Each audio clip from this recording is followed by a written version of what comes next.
Good afternoon, student. Now, in the chapter of microorganism, we will move forward the disease causing microorganism in plant. Means plant में बहुत सारे microorganism जो disease generate करते हैं वो किस तरीके की होती हैं. There are some figures जो आपने बहुत बार देखी होंगी. देखिए पत्तों में बहुत सारे ब्राउन ब्राउन से डॉट्स हो जाते हैं और इस तरीके से टमाटर का ये आपको दिख रहा है, इसमें फंगस सी लग जाती है. ये प्लांट इस तरीके से ख़राब जो हो जाते हैं, ये जो ख़राब होते हैं these are just because of micro organism.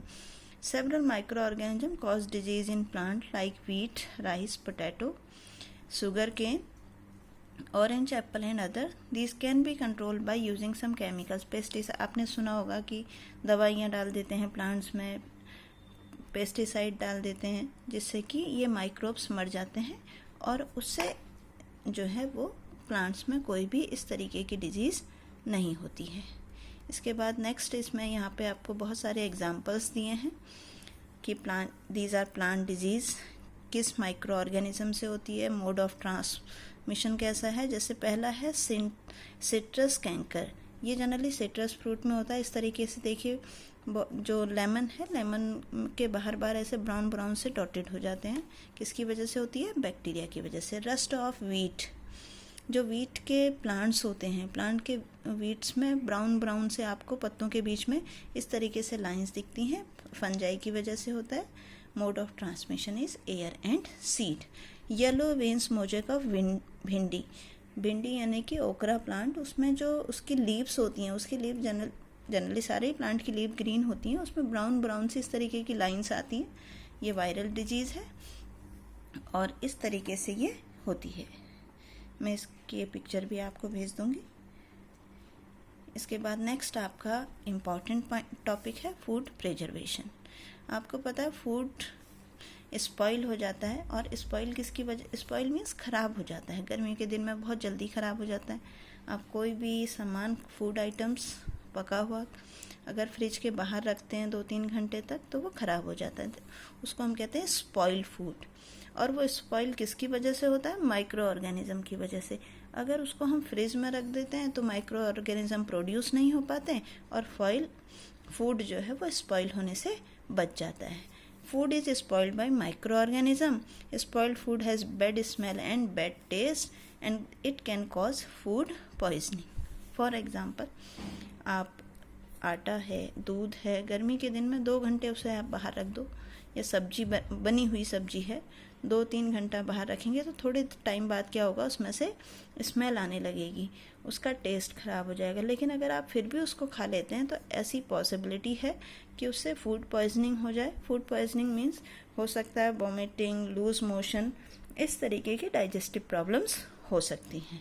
तो उस चीज़ से बचने के लिए हम क्या करते हैं? फूड को प्रिजर्व करते हैं.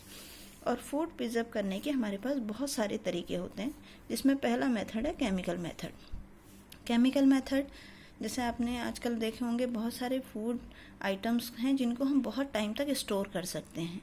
जैसे कि जैम है, पिकल है, स्क्वैश है. ये सारी चीज़ों को हम स्टोर कर सकते हैं 1 मंथ, 6 मंथ या 1 ईयर तक भी, क्योंकि इसमें जो कुछ केमिकल्स इसमें ऐड किए जाते हैं जो कि उसको ख़राब होने से बचाते हैं. घर में ही आपने देखा होगा मम्मी अचार बनाती हैं तो अचार में क्या डाला जाता है? तेल या फिर नमक, ठीक, या फिर सोडियम बेंजोएट एक केमिकल है, उसको भी अचार में डालते हैं. उसको हम कहते हैं केमिकल्स, प्रिजर्वेटिव केमिकल्स. सेकंड है by using common salt.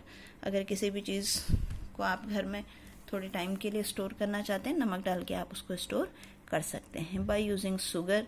James हैं, जेलीज हैं, उसमें शुगर डालते हैं ताकि वो लंबे टाइम तक रह सके, ख़राब ना हो. By using oil and vinegar. बहुत सारी चीज़ें हैं जो कि अगर सिरके में, विनेगर मतलब सिरका, सिरके में डाल के रख, जैसे गाजर है, मूली है, आप उसको ऐसे ही रख देंगे गर्मियों में तो वो जल्दी सूख जाएगा, ख़राब हो जाएगा. लेकिन उसको काट के रख देंगे, सिरके में डिप करके रख देंगे तो वो लॉन्ग टाइम तक ख़राब नहीं होता है. By heat and cold treatment. Heat and cold treatment को हम ऐसे समझ सकते हैं. पाश्चराइजेशन एक टर्म है. पाश्चराइजेशन जनरली मिल्क के लिए यूज़ होता है.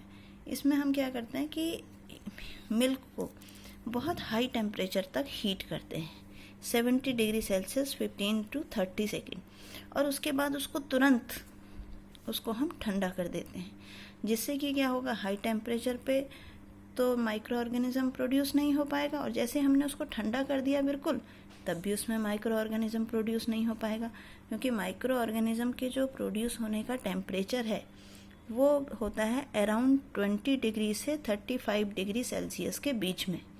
टेम्परेचर 20 डिग्री से कम होगा तब भी माइक्रो ऑर्गेनिज्म की ग्रोथ कम हो जाती है, 35 से ऊपर होगा तब भी माइक्रो ऑर्गेनिज्म की ग्रोथ कम हो जाती है।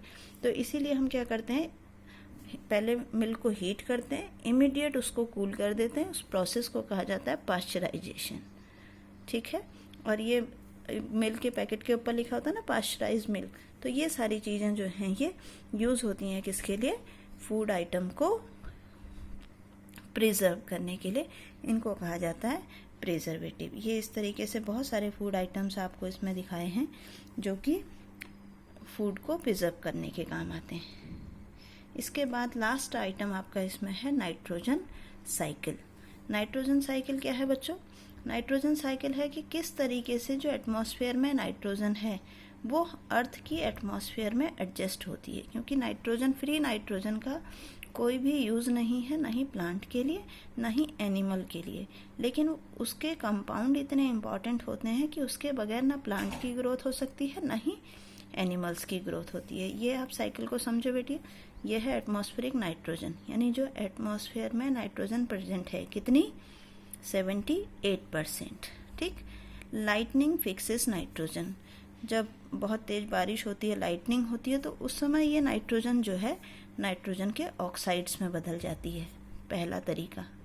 दूसरा तरीका कि जो एटमॉस्फेयर में नाइट्रोजन फिक्सिंग बैक्टीरिया हैं वो इस नाइट्रोजन को नाइट्रोजन के कंपाउंड में कन्वर्ट कर देता है, नाइट्रोजन के कंपाउंड में कन्वर्ट कर देता है, और वही कंपाउंड्स जो हैं वो प्लांट ले लेता है, उसमें आ जाते हैं ये सॉइल में, सॉइल से प्लांट ने ले लिया, प्लांट से किसने ले लिया, एनिमल ने प्लांट को खाया, और फिर जो एनिमल का जो एक्सक्रीटरा होगा यानी कि वेस्ट मटेरियल, उससे वो दोबारा से कहाँ पे आ गया, सॉइल में आ गया, और सॉइल से फिर वो प्लांट ने ले लिया। और कुछ बैक्टीरियाज ऐसे भी होते हैं जो इन नाइट्रोजन कंपाउंड को वापस इसमें कन्वर्ट कर देते हैं नाइट्रोजन साइकिल में।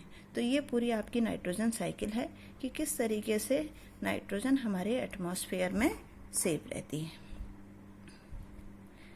ये पूरा का पूरा इसका रिप्रेजेंटेशन है, किस तरीके से नाइट्रोजन, जो मैंने आपको अभी एक्सप्लेन किया है, इन सारे स्लाइड्स की मैं आपको पिक्चर की लेकर के सेंड भी कर दूंगी ताकि आपको नोट्स बनाना भी इजी हो जाए।